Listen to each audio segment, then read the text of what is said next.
नमस्कार। साइंस और इंजीनियरिंग विषयों में रुचि बनाने और विषय समझ को मजबूत बनाने के लिए शुरू किए गए श्रीदेवी क्लासेज यूट्यूब चैनल पर आपका स्वागत है। हमारी प्लेलिस्ट क्लास 12th फिजिक्स में सब्जेक्ट इलेक्ट्रोस्टैटिक्स में आज सुपरपोजिशन थ्योरम के टॉपिक्स में जानते हैं। एक लाइन पर रखे हुए 3 पॉइंट चार्जेस में म्यूचुअल इक्विलिब्रियम, सभी चार्जेस पे जीरो रिजल्टेंट फोर्स की कंडीशंस कैसे प्राप्त करते हैं, समझते हैं। Force calculation in multiple charge configuration for equilibrium. दो बिंदु आवेश Q1 और Q2 जिनके मध्य दूरी d है और वो एक माध्यम जिसमें परावैद्युतांक स्थिरांक एप्सिलॉन r है उसमें रखे हो तो स्थिर वैद्युत कूलम्ब बल इस पीली हाईलाइट के अनुसार k Q1 Q2 upon epsilon r d square है। अब अगर हम इस दो आवेशों के बीच के बल को बढ़ाना चाहें तो तीसरा या चौथा धन या ऋण आवेश दोनों के बीच में या दोनों में से किसी एक तरफ कैसे रखें कि दोनों का बल जो इस सूत्र से दिया हुआ है वो इंक्रीज हो जाए। तो जानकारी यह है कि दो आवेशों के बीच में लगने वाला बल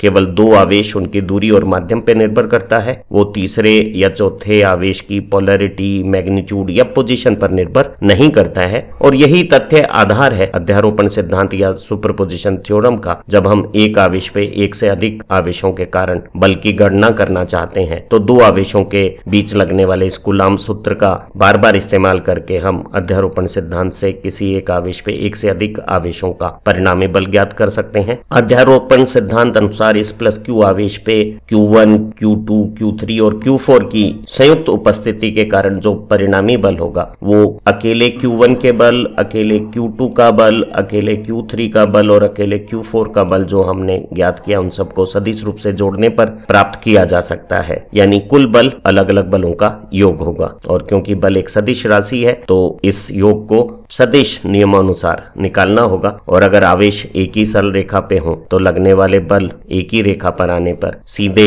सरल तरीके से जुड़ या घट जाएंगे। हमें आवेशित कणों की विन्यास में साम्य स्थितियों की शर्तों को समझना है ताकि किसी भी आवेश पे अन्य आवेशों के कारण लगने वाले विद्युत बलों का परिणामी बल सभी आवेशों के लिए शून्य हो जाए और वो आवेश शून्य परिणामी बल की स्थिति में साम्य स्थिति में अपने स्थान पर लगातार टिके रह सकें। अगर तीन आवेशों की संरचना में हमें तीनों आवेशों का अगर साम्य संतुलन बनाना है तो जरूरी शर्तों में से एक शर्त है कि तीनों आवेश एक ही रेखा पे सरेखीय होने चाहिए ताकि किसी भी एक आवेश पे अन्य दो आवेशों के ये जो बल हैं जैसा कि ब्लू फ्रेम में दिखाया जा रहा है बराबर और विपरीत हो जाएं। तीन आवेशों के सरेखीय विन्यास में तीनों आवेशों की साम्य स्थिति के लिए जरूरी शर्त है जो लाल एलिप्स में किनारे के जो दो आवेश दिखाए गए हैं वो समान आवेश प्रकृति के होने चाहिए और बीच का आवेश जो हरी एलिप्स में दिखाया है उसकी आवेश प्रवृत्ति विपरीत होनी चाहिए ताकि दोनों किनारे के आवेश इसे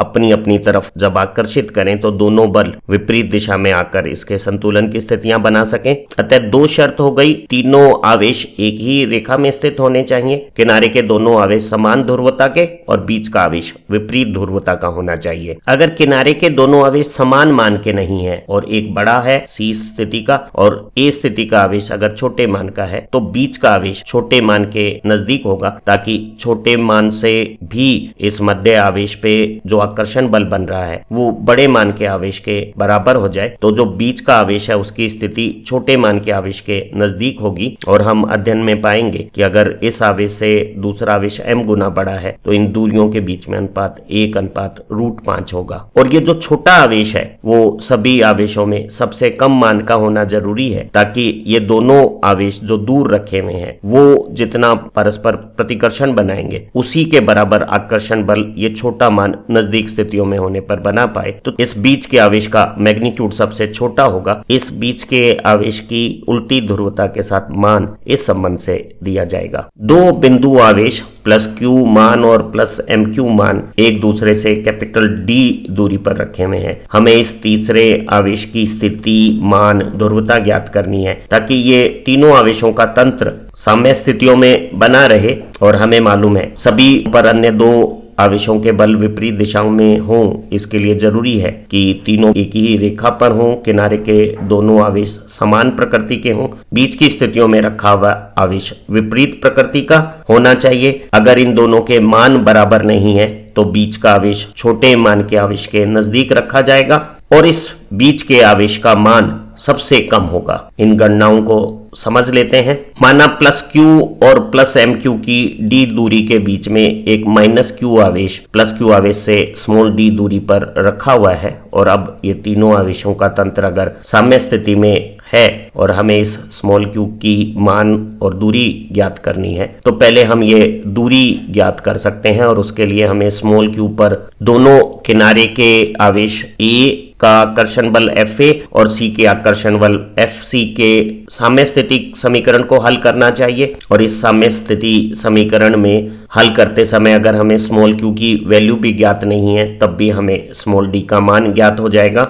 बीच की विपरीत प्रकृति के आवेश को दोनों किनारों के आवेश आकर्षित कर रहे हैं। इस माइनस q आवेश पे A स्थिति के Q आवेश का D दूरी के साथ बल हो गया कूलाम नियमानुसार। इसी तरह से C स्थिति के MQ आवेश की बीच में B स्थिति पर रखे हुए आवेश से दूरी capital D minus small d है, और कूलाम नियम के अनुसार ये बल हो गया है। और इस बल के समीकरण में स्मॉल q और k दोनों तरफ एक समान कट जाएंगे, और अगर हम d माइनस डी के होल स्क्वायर को दूसरी तरफ ले जाएं तो d माइनस डी और स्मॉल d का होल स्क्वायर है उसका रेशो m/1 हो गया है वर्गमूल लेने पर। C स्थिति की B से दूरी और A की B से दूरी 1:√m रेशो रख रही है, और m अगर एक वर्ग संख्या है तो ये गणनाएं बहुत सहजता से याद भी की जा सकती है। तो अगर ये दूरियां d और √m d हो तो हम कुल कैपिटल D के 1+√m पार्ट करके स्मॉल d की गणना इस पीली हाईलाइट सूत्र से प्राप्त कर सकते हैं। और ये जो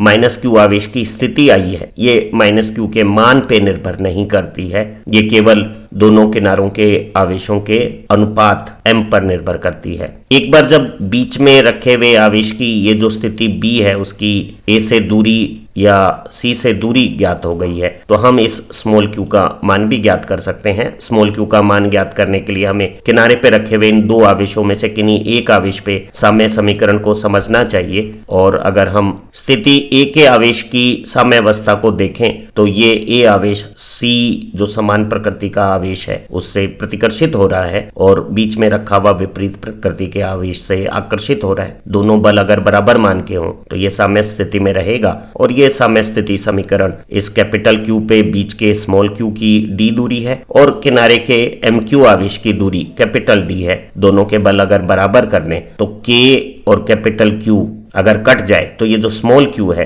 वो स्मॉल d और कैपिटल D के रेशो के होल स्क्वायर के साथ कैपिटल Q और M से ये संबंध रखता है। और क्योंकि capital D small d plus √m d है, तो अगर इस रेशो में D कट जाए तो हमारा स्मॉल q कैपिटल Q के साथ ये अनुपात रखता है। और अगर m एक वर्ग संख्या है तो ये गणना बहुत आसानी से याद भी की जा सकती है। ध्यान रहे इस बीच के रखे हुए आवेश की ध्रुवता किनारों पे रखे हुए आवेश की ध्रुवता से विपरीत होगी। यहाँ दोनों किनारे के आवेश धन है तो ये ऋण होगा, और अगर किनारों पे रखे हुए आवेश ऋण आवेश प्रकृति के होते तो बीच में हमें साम्य स्थिति के लिए धन आवेश रखना होता। बीच का आवेश छोटे किनारे के आवेश के मान के नजदीक है और सबसे छोटे मान का है। ये बात कुछ संख्यात्मक उदाहरणों से और समझ लेते हैं। दो आवेश प्लस q और प्लस नो q 60 सेंटीमीटर दूरी पर रखे हुए हैं। हमें इस तीसरे आवेश का मान, ध्रुवता और स्थिति ज्ञात करनी है ताकि ये तीनों आवेशों का तंत्र आपस में साम्यावस्था में रहे। और हमें मालूम है तीनों आवेश एक ही रेखा पे होने चाहिए,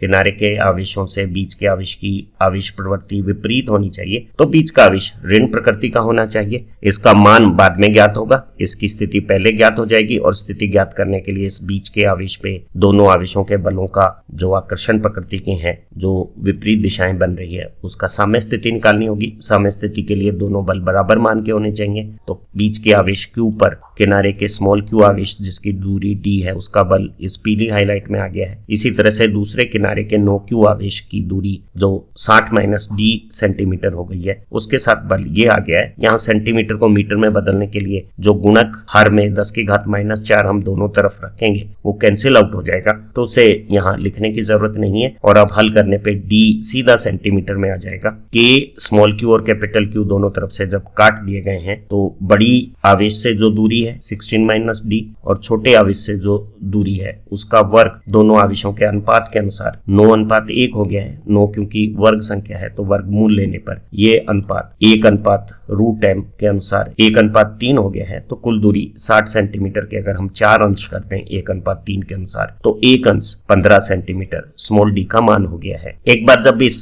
बीच में रखे हुए आवेश की छोटे आवेश से दूरी 15 सेंटीमीटर या स्मॉल डी कैपिटल डी का 1/4 है ज्ञात हो गई है तो हम इस कैपिटल क्यू का मान भी ज्ञात कर सकते हैं और इसके लिए हमें किसी एक किनारे के आवेश पे साम्यावस्था समीकरण बनाना है और साम्यावस्था में ये जो किनारे के दोनों आवेश हैं वो समान प्रकृति के साथ प्रतिकर्षित कर रहे हैं और बीच का आवेश विपरीत प्रकृति से आकर्षण का बल बना रहा है और अगर दोनों बलों के मान आपस में बराबर हो तो साम्य समीकरण बन जाएगा। यहाँ स्मॉल क्यू पे बीच के आवेश की डी दूरी का बल और स्मॉल क्यू पे दूसरे किनारे की कैपिटल डी दूरी के बल को जब बराबर किया गया है तो के और क्यू कट गए हैं और कैपिटल क्यू का मान 9q के रूप में दोनों दूरियों के वर्ग के गुणक के रूप में आ गया है और स्मॉल डी कैपिटल डी का 1/4 है। तो हमने पाया कि ये जो कैपिटल क्यू आवेश है वो 9q/16 हो गया है। यहाँ एक खूबसूरत बात है क्योंकि 9 एक वर्ग संख्या है तो यहाँ नीचे 9 से बड़ी दूसरी जो वर्ग संख्या आ रही है 16 वो आ गई है तो ये आसानी से याद भी किया जा सकता है। ये ध्यान रखने की बात है कि बीच का आवेश किनारों के आवेश से विपरीत प्रकृति का होता है इसलिए वस्तुतः